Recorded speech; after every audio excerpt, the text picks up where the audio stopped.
Hi, everyone. Welcome back to another episode of Chingona y Chisme. I am your host, Carmen, and this is the final part of a third-part series with my girl, Dr. J. How are you doing, Miss I'm J? I'm doing great. Thanks for having me, Carmen. Yeah. So we're going to wrap up our experience. I'm like feeling myself right now because I just put lotion on, so it's like nice and smooth. Anyway, I digress. So, happy full moon. By the time this comes out, the full moon have already passed. However, this one's a doozy. Full moon in Scorpio. Full moon Scorpio. Ending cycles. Rebirth. Yes, rebirth. I also feel like masks are falling. So it's been very interesting. I feel like and I don't know if it's like for me, I'm feeling deeply into like the direction of the West, which is like the heart and relationships and Mm. um how I relate to people. And so, yeah, it's been really interesting. And in a good way. Like it's a little uncomfortable. Like hell, I ain't gonna lie. It's uncomfortable. However, it's good because that's growth. I realized the conference was on the new moon in Aries, and then now it's like we did a full moon cycle together. I realized that, which is really cool, and will probably help us integrate. But yeah, the mask. Yeah. I've noticed a lot of truths. There are truths, mask falling off, and then Aries is the first house that has to do with our identity. Which with the conference, I felt like it was kind of a rebirth too for us, stepping in these new roles, new identities. And then our second house is like, who are we sharing it with? How, like, our foundational piece. So a lot of big Yeah. energy. That a lot of big things. Yeah. Yeah, no, and honestly, um it's interesting that you brought that up with the new moon because after the conference, it really inspired me to um augment the name a little bit with my podcast going forward and just doing Chingona y Chisme because like I said in my post, like I have so many amazing people in my life and I really want to respect the people that I have in my life who are near and dear to my heart and just allowing like that space, for my gender expansive, you know, non-binary, like just souls in my life. Like Mhm. it's been very, very interesting with the shifts that I've been making. It's feeling more or less like soul connections, really. Yeah, I mean, the whole weekend felt like I was meeting my soul family, meeting you, doing all the events with you, meeting all the speakers. There was a sense of like, we've been here before, we're doing it. The new wave of whatever you want to call it, of practitioners and people that are here on the planet right now, to do the work. So really special, really special. It was really special. And so, I can speak for myself. However, I'm interested to see how you did after the conference. Like, what was your travel like home? How did you like ease back into work? Did you just hit like the ground running and, go back right, go back right, go right back to work? No, it's such a heightened weekend, and I think like travel, people say, especially if you're an ayahuasca person, travel is easy. So I don't know. Mm. It's weird. Every time I've been doing something to serve that plant or be of service to that plant or that plant helped me, travel's easy. So I had Mm. no flight, no issue. The flights I really hadn't traveled a lot, so I would say I had a really good experience. Like ease back into some paperwork and stuff like that, you and I recorded the first two, episodes, and then I realized I needed to do a lot of integration. I needed to ground, I needed to go outside. I got some deep body work. I had a lot of stuff come up in my front of my chakras, especially with my throat. I had a huge Mm, knot in my neck, and I think it's just we were speaking and it's vulnerable, and so just like integrating that experience with my one of my body workers I always go to. I did lavender. I've been doing the Olympias. I did a trance drumming circle, and we drummed, and that was like that helped bring the energy back to earth, and just things like that. yeah. Did some Yeah. journaling. I mm, yeah, you know what? I did do some writing. I wrote um so it's interesting. I'm in a container with some folks, and we're doing some deep work, and I like to write. And so I did do like some writing. I wrote about like healing, which was nice. I think I only took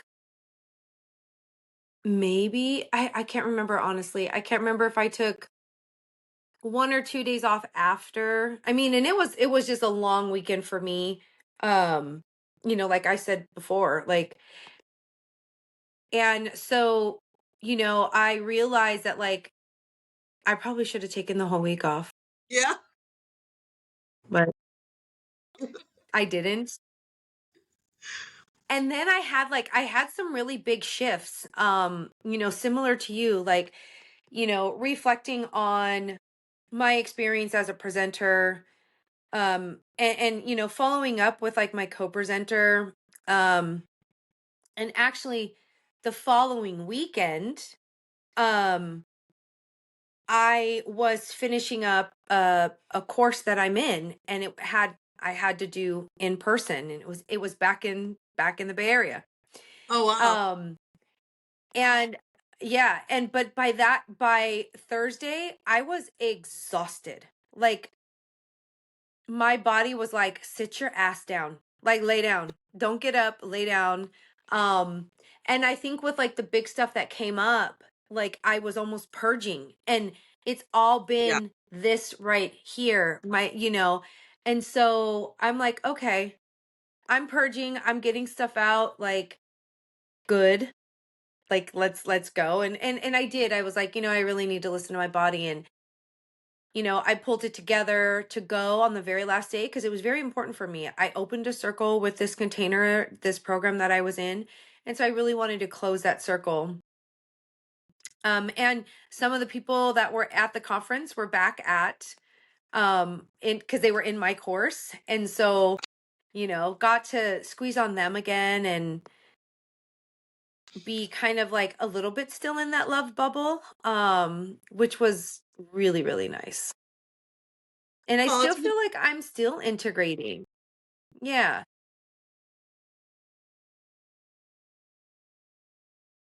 beautiful. I think one of the Yeah. things that Yeah. one of the things that came up for me too was we've because we're practitioners and we also sit in ceremonies.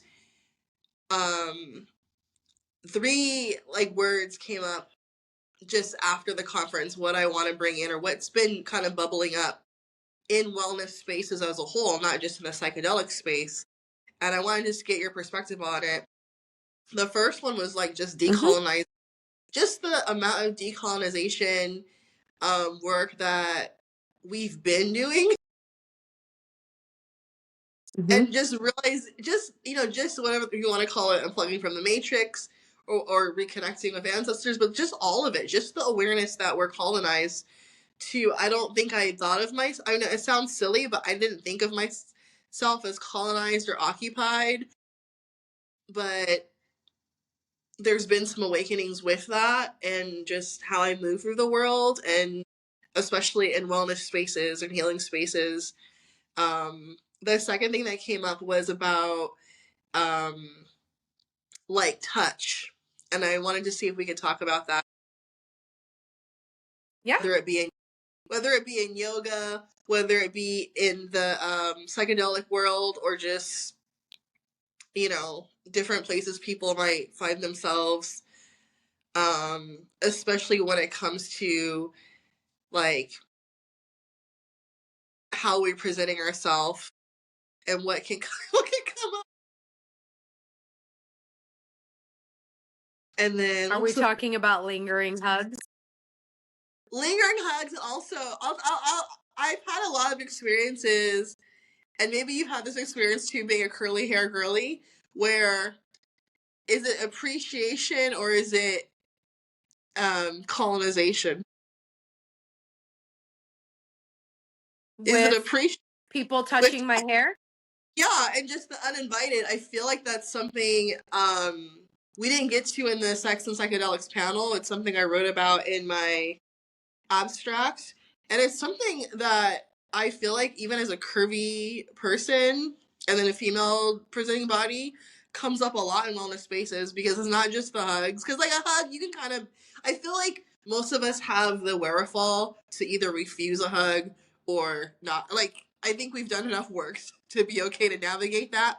But it could be like, I love your dreads, I love the texture of your hair, or, it can be things like this where you haven't invited the touch and then people just start touching. So if someone touches my hair without my consent, that is a violation of my space. Period. Um, yeah, growing up,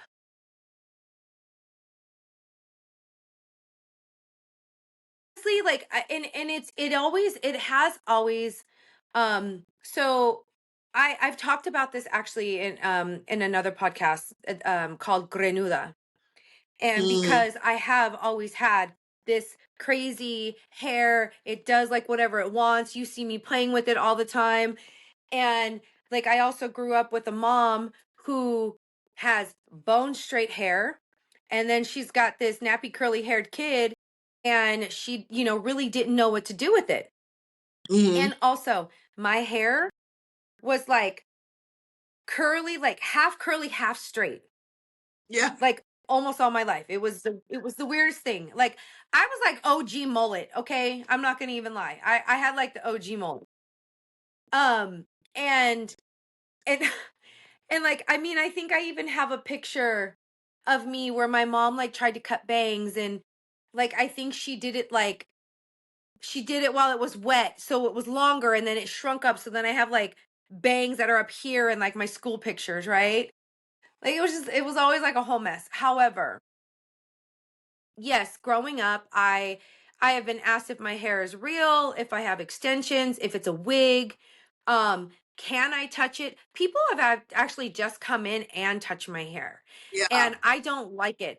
I think it is definitely a violation.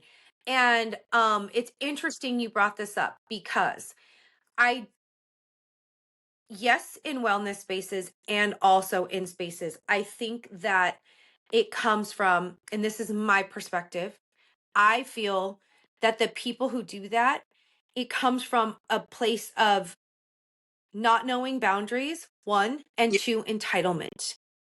yeah, Like they feel that they are entitled to be in your space, to be touching you. And then um it's interesting because then when you're kind of like no, then they're offended. yeah, And it's like I don't know you. yeah, I don't want to exchange energy with you. Um I do wear my cuffs. I've worn this one for a very, very long time. And people like try to touch it, and I will move their hand away. This is sacred to me. This mm, is my property. You're in my space. Don't touch it.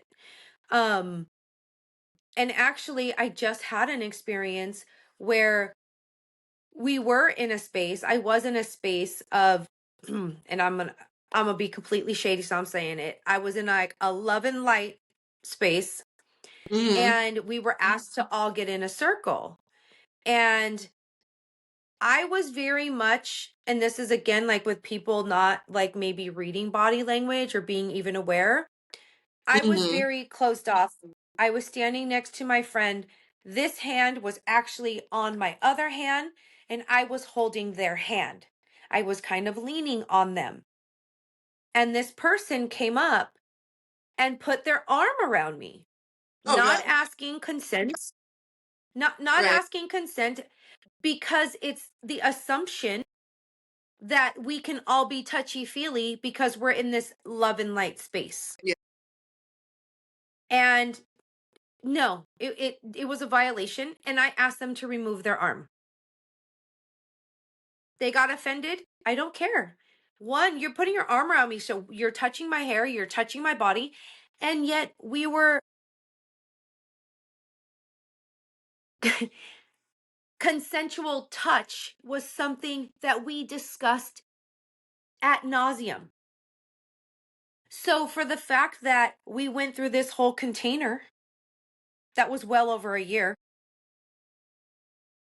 and you still haven't registered that even though we're in this happy space, you still have to ask if you can put your arm around. That is scary. That is troubling. And that is what I have voiced my opinion or my concern, my feelings about in containers such as psychedelic assisted therapy certificate programs. Yeah. Because again, you go through this and you talk about it. Like, consent with touch is huge, huge, huge, huge, huge, huge. And yet this person literally felt as if they could just put their arm around me. Yeah, I think I'm so glad we're talking about this because I feel like even when people think that they understand consensual touch, they don't do then that inner work to realize there are power dynamics and also your own mental processing of who you see as your equal or worthy. Like, and this is going to sound horrible, but a lot of times colonizers will treat people of color or people that have different textures or sized bodies as like their curiosity and pleasure comes before their consent. And so when you say, hey, I didn't, that wasn't okay, or can you stop? That anger of like, well, I was just, is like, yeah, it was just for you. It wasn't for the patient. It wasn't for the person. It didn't benefit anyone. It was just you had access. And when you have access and people are open and vulnerable, does your curiosity, what pleases you, you've always wanted to touch a dreadlock, and this is your chance, this seems to always override. Yeah. And what we heard a lot of, right? We heard a lot of, is this for me or is this for you? Like, Yeah. or is this for like the person that you're there with, Yes. or is it for you? And that is part like that. Yeah, it's interesting. It really is interesting. And I that hope that my voice was heard because, you know, again, you can't say, I don't know. I just feel like some of these organizations need to slow down. They need to change their process in which they admit, quote unquote, students and people. I think that there needs to be more of like, I don't know, more vetting. I think there needs to be more vetting. Yeah, for sure. I also just feel like there's a like I feel like, and you can correct me or you can share if you agree with this, but I feel like in my experience there's like three categories of people I meet. There's people that are actively finding allies, are actively training, are actively aware where maybe they aren't the best fit for people and doing that work. And then there's the people where they feel they're like overly ambitious and underly prepared, and everything's well meaning or everything's love and light, like you said, like it's a spiritual bypass. And then when stuff comes up, Mhm. any capacity to say, oh, like I can see that that wasn't right, and they just go right back to, well, I'm in this position in society and in these other spaces, I still want to bring those societal norms and power dynamics in.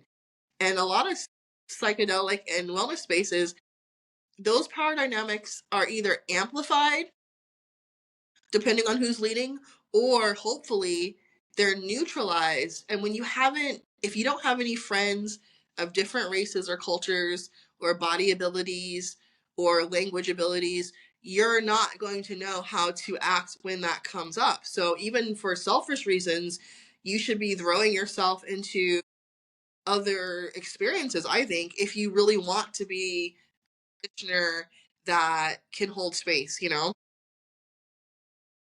I totally agree. I mean, for example, I actually just I just started I just started another container, and it's not a certificate program. I know, I know. However, but see, this is the thing. This container is really focused on two spirit LGBTQIA plus like community, queer, trans, Mm-hmm. BIPOC community. Mm-hmm. And like for me, part of my learning is that I will be serving like people in my life that are part of those communities. Mm-hmm. And the last thing that I ever want to do is unintentionally cause harm. Yeah. And I don't know if it's the humility in me to say I want to know more. I need to know more. I yearn to know more because I I don't know, I'm getting emotional, but I deeply love people in this. Like I have people so close to my heart that literally send joy to my spirit and my soul when I hear them talk or I'm in their presence. Like I would never want to sit for them or anyone in that community and unintentionally cause harm.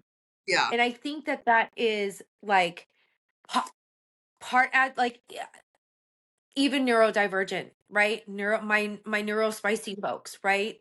Like I mean, hell, I'm even like now acknowledging my neurodivergent spicy brain. I told I told our friend Steven that the more he explained certain things he was doing, I was uh, like same, same.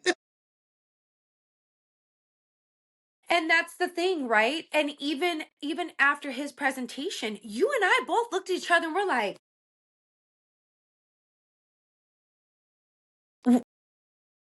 like mind blown because you do try to be very well-rounded.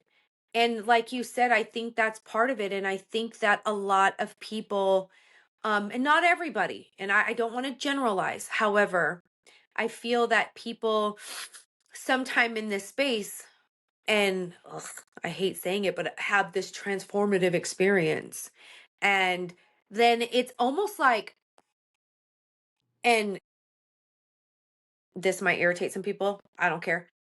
I feel like though sometimes in ceremony, it inflates the ego. And this is Yeah, where like this, I want to save the world. Like I had this transformative experience and I want to help everybody. And because it worked for me, it's going to work for everybody else.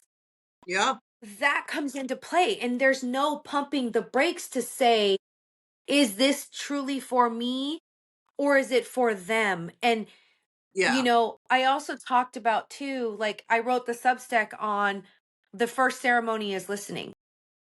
Mm, And it talks about like because I started thinking about the amount of, and again this is my opinion, and you know if you disagree I would love to have conversation. However, we are putting an enormous amount of stress on these master plants.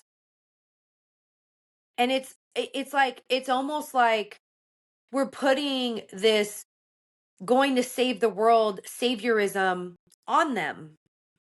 And a couple things came up. One, like, are we even questioning if it's ethically, like if we're practicing ethically, like, should we even ethically be communing with these plants? One. Two, putting the burden as a save all and cure all. And then three, with people um wanting to explore, or and also, like, I watched the clip on ibogaine, and this woman was like, I was so desperate for anything. So the desperation of looking for an alternative. Yeah. However, are they truly listening and asking? Because that was a huge, like, I feel like that was also a huge thread at the conference, was asking and listening.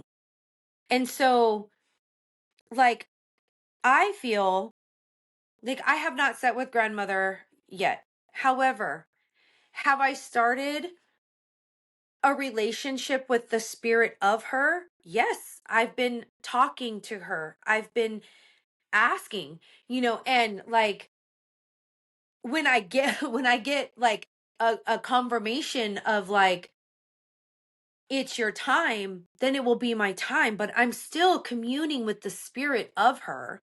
I'm not just jumping in and saying, I want to do this and this is right for me. And I know it's a matter of listening, and listening without ego, and without, listening and being okay with what the potential answer might be. If it's going to be, yes, it's now, or no, it's not yet. Um, so that's kind of like what's been kind of coming up with for me. And that's like what my Substack was about, with like listening is the first ceremony. Because I think too, like, you see people go on retreats, and you see people go and sit in ceremony, and it's very interesting to me, where it's like, yep, your preparation is like 2, 3, maybe 4 sessions prior, and Yeah. then you get there, you have like a day to maybe acclimate, and then boom, you're right into ceremony, and then you only get like 3, maybe 6 integration sessions after. To me, and for me, like, I don't know, I practice in the speed of trust. And, in some cultures, you start preparation for your ceremony the moment you take your first breath, right? I think I talked about this in my presentation. Yeah. We're, And so, yeah, so it could be from the moment you're born, maybe in 5 years, maybe in 10 years, maybe 20 years. And then it's like maybe one ceremony, and I'm totally, I'm not saying this for fact, but I'm just giving an example. And then it might be 20 years of integration before, like, the call for medicine comes again. And so I don't know, what is your perspective on it? I know I feel like I just vomited and I was on like a no, soapbox. these are all things I think about. I think in my experience, I'm observing kind of in the collective right now, is like we all are exploring relational wounds, whether that's family, friends, partnerships, like everything's getting, and this moon is going to bring up a lot for people. I would be surprised if there's a lot of breakups and splits this moon, because this is kind of like what's coming up for a lot of people. I think for myself, that decolonization piece, the plants and learning how to work the plants brought that in so strong, that the being in right relationship with a plant and all these other things that may have been kind of passed down through lineage and like my environment now are like the forerunners. And so it's been this weird type of integration of like, okay, like, because like we all talk about, oh, the Western world makes us sick. Oh, we're in this industrial, post-industrial complex. We mentally all know that, no matter what our backgrounds are. And we're right back in the rat race, right? Like Monday comes and we're Mhm. right back, whether we like it or not, for a lot of us, right? So even if we're trying to kind of step outside of that, it's still a relational wound, you know? And so I Right. love the concept of being in relationship with the plants, asking the plants, like what you said. But yeah, I think for me, it brought up a lot of types of, am I in relation with my pet? Am I in a relation with my clients? Am I in a good relation, with even non-animate objects, with my space, with my house? Am I doing things honoring? So that's kind of the practice I've been doing lately. But it is overwhelming because this is not what's supported. Hmm. It's Um, not. and the idea of taking something like I have this, so I take this is also, for both of us in medical, that is more of how people come in to everything. You didn't have a problem until you had a problem. Whereas a lot of Right. Eastern medicine, like you said, like you may have even been born with these imbalances, or this could be something that follows you from a past life, or something that you have to work on. So the concept of I was fine until this, I think, is also something I see in the plant medicine world. And I think that I used to use that language a lot myself. I was fine until this injury happened, or I was fine until this breakup, or this. And then realizing now through a lot of integration, no, I was still messed up. I was in wrong relation, Hmm.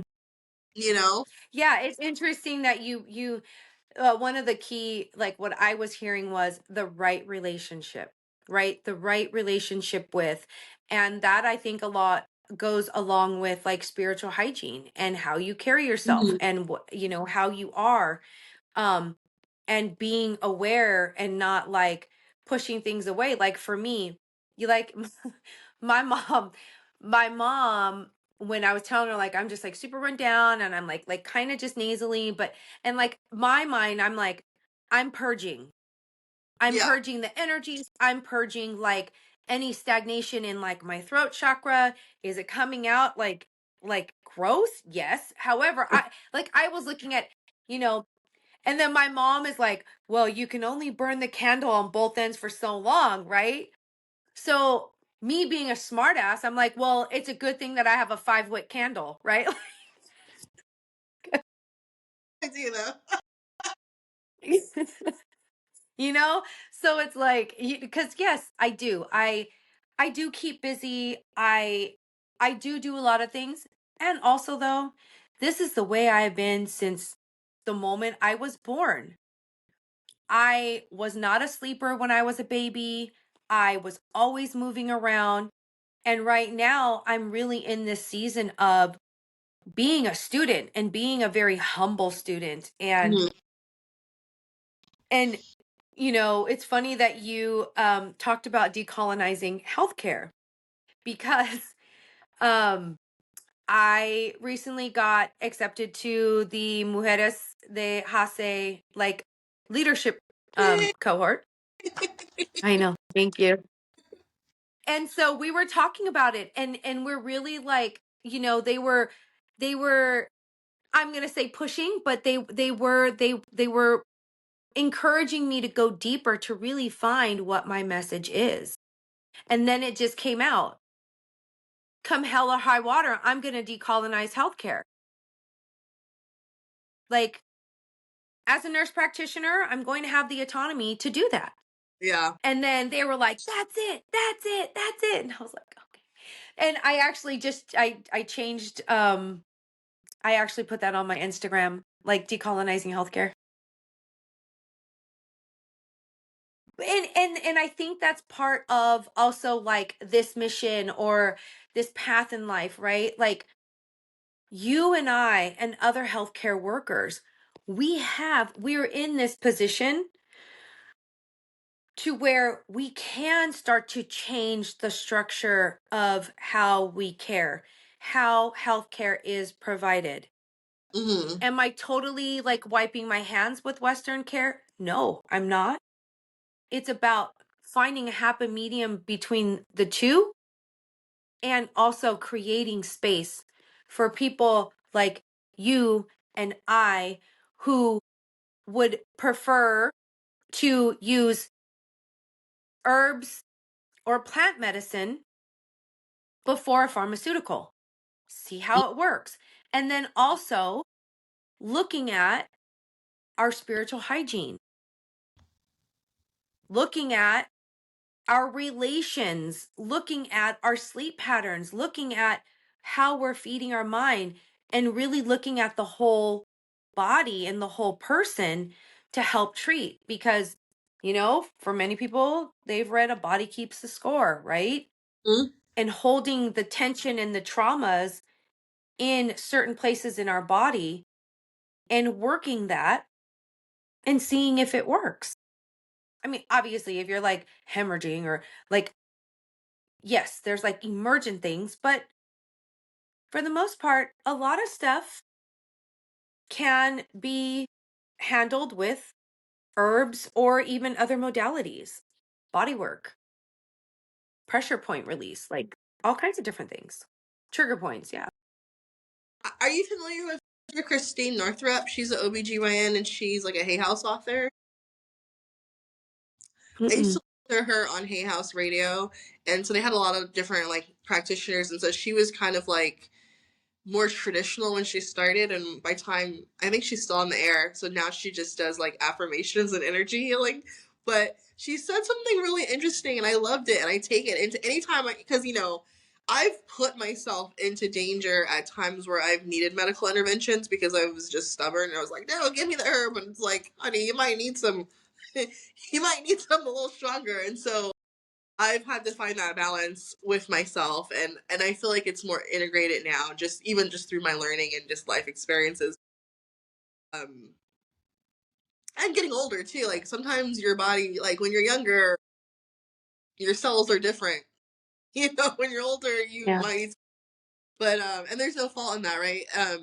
But she was like any medical intervention, whether it's surgery or drugs or medication, just use it as a spiritual tool too.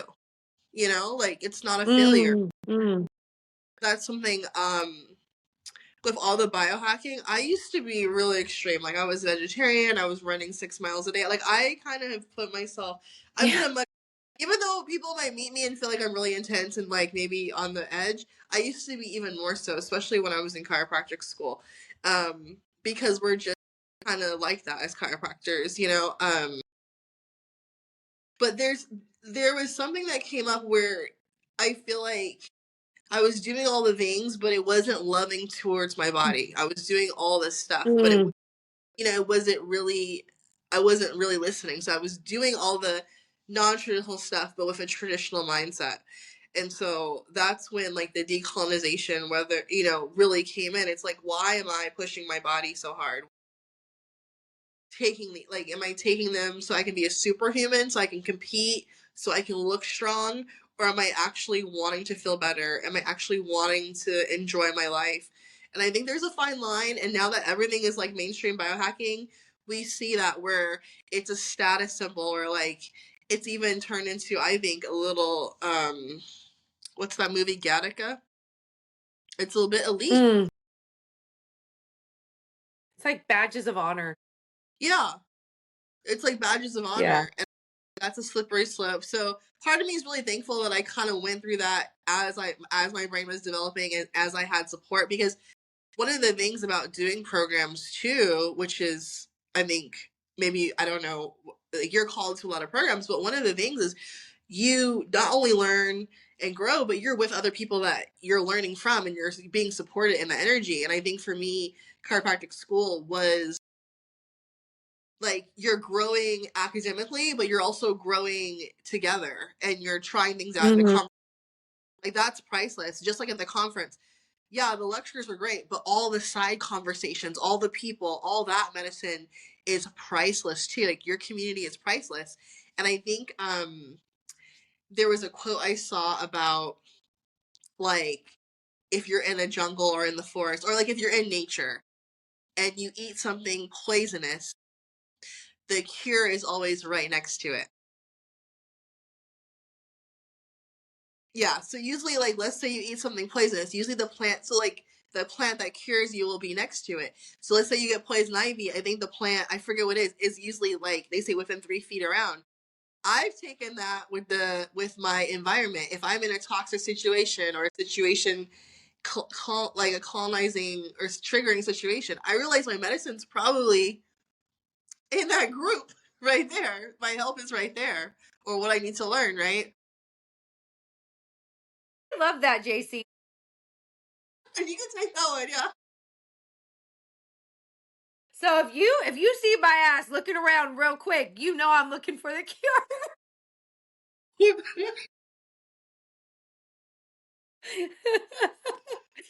Serious? you see me, if You know, if you see me take,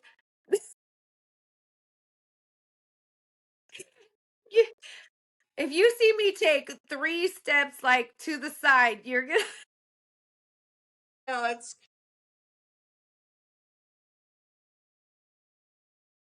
you give me that. Oh, there go Carmen. She's looking for the cure. What happened now? when you were elbowing me, my women in my family do that too, and it felt so like familiar. My aunt and my mom do that to me all the time. They'll like poke me. It's like, oh, I wonder what our ancestors that maybe did that. Just little things Oh like that. no, I think yeah, I do. I don't know. Our spirits were somewhere in the clouds before, like just Together. having a ball together Yeah. because Oh, how I can like literally I felt like I was on my first date with my soulmate. Literally 3 hours just talking in a car like busting up like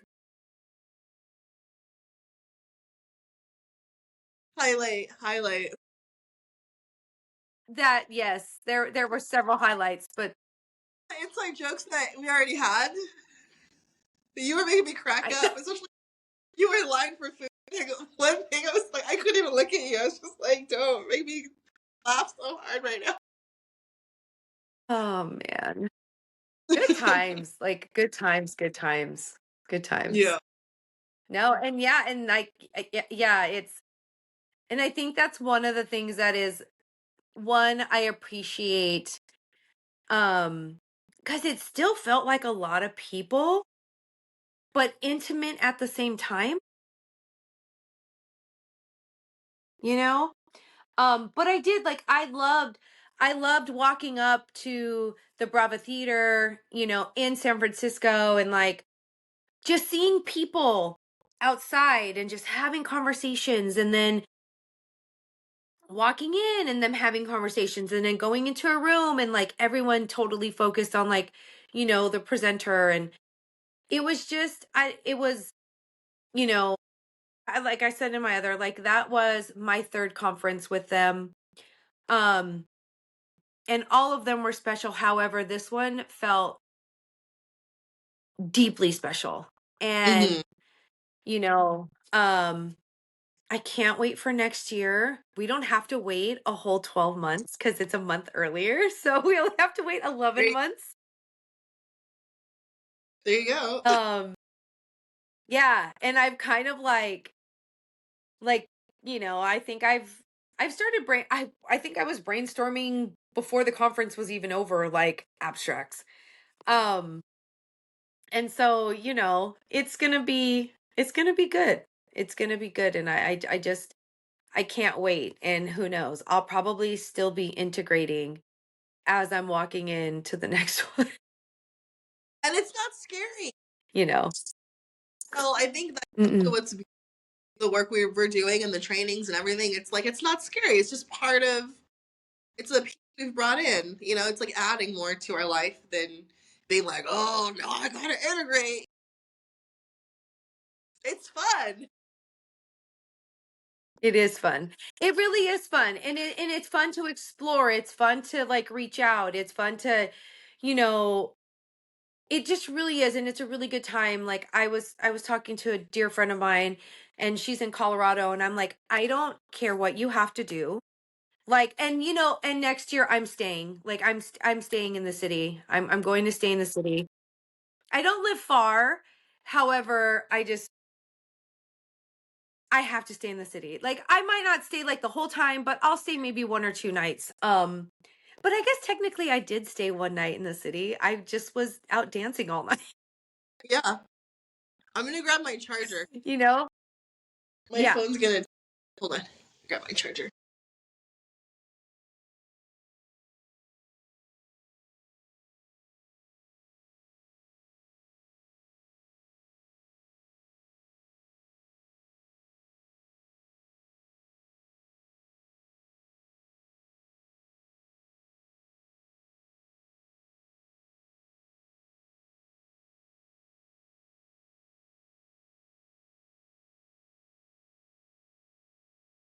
Yes.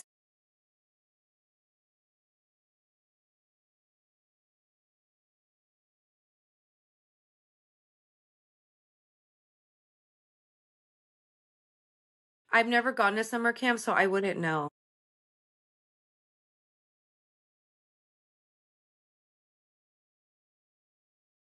Yes. Yes. That's true. Yeah. Like it was kind of like I didn't want to leave, I didn't want to really say goodbye. I found comfort in like knowing that I would see some of the people the following weekend, like in the closing ceremony for, the container that I was in. And so I found comfort in that. I did find comfort too, like in like that moment where it was like, okay, like and I had a moment where I was a little emotional because it was like my daughter was there and my daughter like saw mommy do like a hard thing. And then her telling me that she was proud of me. Um excuse me. So, it's just yeah, it's one of those things where like you don't really want to leave, but you have to leave. And then but you also know that you find the comfort in I'll see him again. Like I'll totally see him again. So,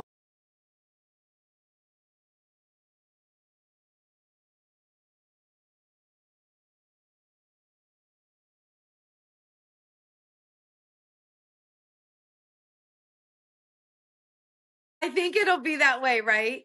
Where I think we'll all be like on a panel or we're all going to be asked like, "Oh, so how do you know each other?" And there's going to be like, "Whoop." Yeah. We had this one extremely memorable time at a conference and we've been That was so good. So good. That was so good. I know. I'm going to have them on the podcast.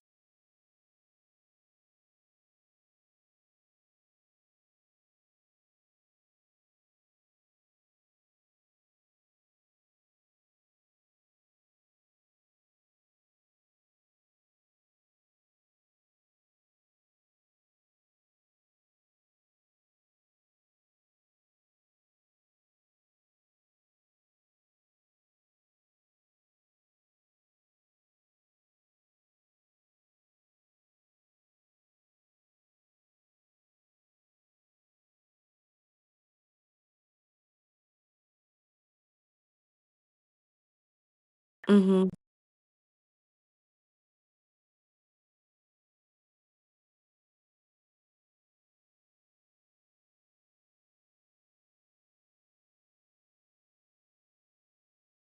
Yes. Yes. We we were and yes, that actually brings up a very good point.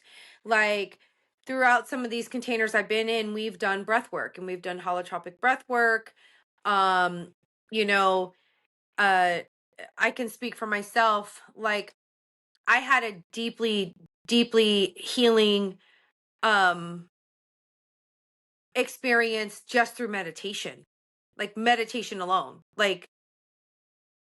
Like so big that everyone was like around me like, "Are you okay? Are you okay?" And I just had to like I had to dismiss myself from the group and just go to my room and just, you know, like I had someone with me. However, I mean, I wasn't, it was meditation. It was literally through meditation. And it was super powerful. And I learned a lot about myself. I put a lot of pieces together for myself. Um, and I think that too, like going back to me saying, like, listening is the first ceremony. Again, along with starting to commune with plant spirits and spirits, that, it's, you can do that without ingesting anything.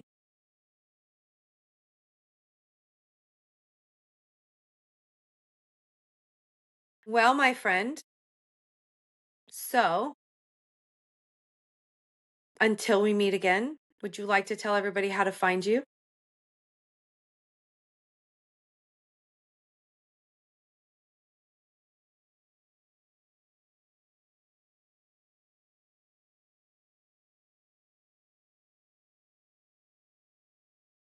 I'll be there soon.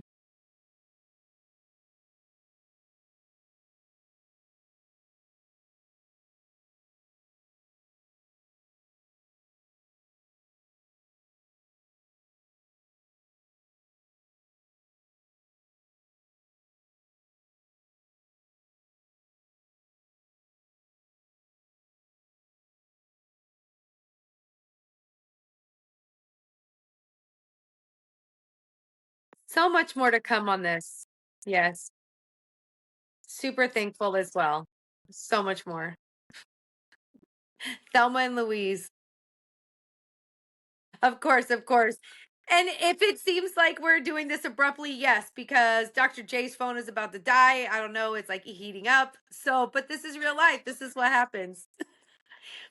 This is what happens with us.